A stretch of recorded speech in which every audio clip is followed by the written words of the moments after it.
우리 부부는 서울 6천만원 전세 13평 투룸 빌라에서 신혼을 보냈다. 겨울에 눈이 오면 마을버스가 올라오지 못하는 언덕 꼭대기에서 살았다. 눈이 오는 날 남편과 나는 두 손 두 발 네 발로 걷듯이 길을 내려가거나 올라가야만 했던 곳이다. 서울 전 지역 통틀어 보증금이 가장 저렴한 곳 중에 하나였고 양가 부모의 도움이 없이 신혼을 시작한 우리에게는 금전적으로 매우 알맞은 곳이었다. 전월세 보증금이 저렴했기에 신혼부부나 사회초년생 그리고 학생들이 많았던 곳인데 저렴한 대신에 주변 환경은 매우 좋지 않았다. 길을 지나다니다 보면 허공이나 벽을 보며 혼잣말을 하는 사람도 가끔 보았다. 나는 살면서 세면대가 없는 화장실은 처음 보았고 처음 살았다. 불편할 것 같았지만 다이소에서 산 플라스틱 의자 위에 플라스틱으로 된 큰 바가지를 올려놓고 세면대 대용으로 사용했는데 적응하니까 그리 불편하지 않았다. 다만 미관상 좋지 않았을 뿐이다.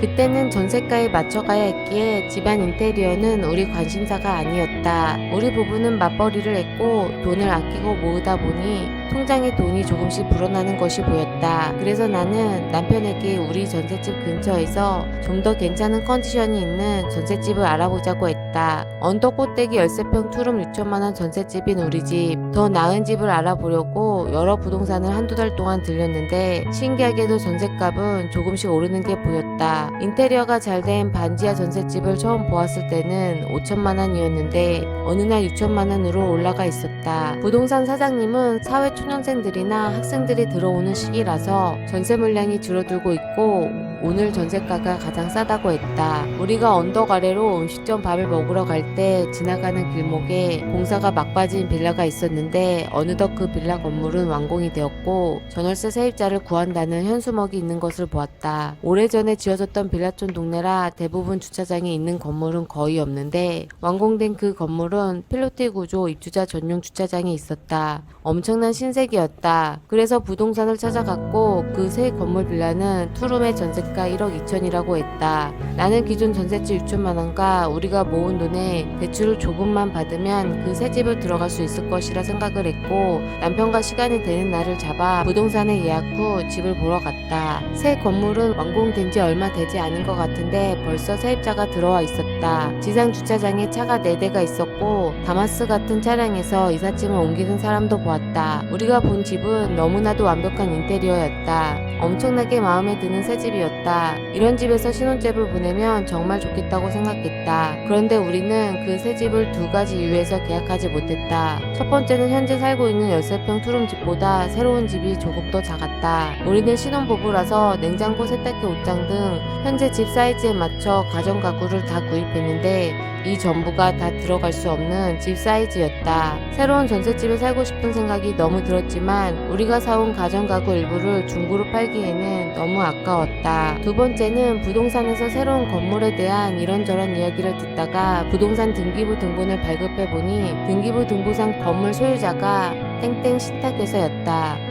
우리는 건물 소유자가 신탁회사라는 것을 보고도 별다른 의문이 없었다. 왜냐하면 잘 몰랐기 때문에 땡땡 신탁회사가 집주인이구나 하고 말았다. 그때 당시 기억을 떠올리면 남편이 땡땡 신탁회사가 뭐냐고 물어보니 부동산 사장님께서 그건 별로 신경 안 써도 된다고 나중에 전세금 받는데 별 문제가 없다고 했다. 새 건물 주인은 이 건물 말고도 다른 건물도 가지고 있는 부자다라고 말이 더 많았던 것 같다. 세댁 뭘 고민하냐고 이 집 한 달이면 금방 빠진다고 부동산 사장님께서 말했지만 나는 새로 구입한 가전가구를 중고로 팔 수 없어 이런 이유로 단순하게 전세 계약하지 않았다. 나는 그때도 나름 풀소유를 지향하는 사람이었나 보다. 우리는 그대로 13평 투룸 빌라에서 그렇게 신혼을 보냈다. 며칠 전에 유튜브로 보다가 우연치 않게 전세 사기 영상을 보았는데 우리가 많이 보았던 건물이 나왔다. 나는 잠자고 있는 남편을 깨워 뉴스에서 나온 건물 사진과 네이버 로드뷰 건물 사진을 비교했고 남편과 나는 정말 엄청 놀랐다. 우리가 신혼 때 계약을 고민했던 새로 지어진 그 건물인 것이다. 그 건물 소유자는 건물에 대한 임대차 할 권한이 없는데도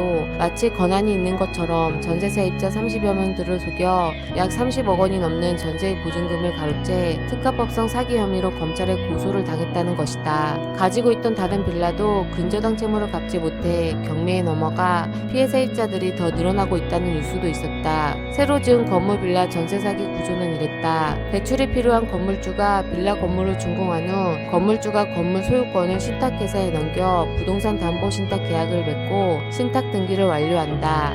신탁 등기된 부동산은 건물주가 임의로 처분을 할 수 없어 은행들은 대출에 대한 안정성을 높게 평가해 낮은 금리로 대출을 해줄 수가 있어 건물주는 신탁회사에 건물 소유권을 넘기는 대신 수익권 증서를 교부받아 이를 담보로 은행에 대출을 받는 것이다. 신탁회사에 빌라 건물 소유권이 있기 때문에 건물주에게는 임대차에 대한 권리가 없는데도 불구하고 건물주는 이러한 사실을 숨기고 신탁회사의 동의를 받지도 않는 상태에서 전월세 세입자들과 임대차 계약을 맺어 중간에 전세보증금을 가로채 사기를 쳤던 것이다. 그때 부동산에서 본 그 건물 부동산 등기부 등보상 신탁회사가 소유자로 나온 것이 바로 이 사기 구조에 속하는 것이었다. 우리도 그 건물 주인과 직접 전세 계약을 맺었더라면 우리 피 같은 돈 1억 2천은 전세 사기를 당해 공중에 날리고 수많은 피해자들 중 한 명이 될 뻔했던 것이다. 2023년 11월 지금도 전세 사기는 여전히 핫한 키워드이다. 30살 때부터 한 달에 200만 원씩 꼬박꼬박 저축해 10년 동안 악착같이 모은 전 재산 2억 8천을 전세 사기를 당해 날린 사연이 있다. 전세 계약 끝날 때쯤에 집주인에게 연락을 했는데 집주인이 연락을 피하고 두 달 되자 바로 인터넷에서 등기부 등본을 떼어봤는데 이미 경매가 개시되었다고 한다. 자신이 전세 사기 피해자가 될 것이라고 생각해 본 적이 없었다고 한다. 전세자금 대출은 은행에서 신용불량자가 되기 싫으면 열흘 안에 돈을 갚으라고 하는 전세자금 대출 상한 통지서를 보냈다고 한다. 진짜 너무 고통스러운 삶을 살고 있다고 한다. 한 대학생 피해자는 부모님이 아끼고 저축해서 모은 전세보증금 9,500만 원을 잃게 되었다고 한다. 새로운 취업을 위해 대학에 편입을 했고 대학가 근처 위치도 좋고 저렴한 전셋집을 구했는데 결국 전세 사기 피해자가 되었다고 한다. 임차권 등기 설정하고 전세금 반환 소송을 제기했고 전세 사기 고소를 한 상태이지만 건물 경매가 진행된 사항이라서 자신이 할 수 있는 건 거의 없다고 한다. 없는 줄 알면서도 계속 방법을 찾아 울면서 지낸다고 한다. 2023년 6월 달에 시행된 전세 사기 피해자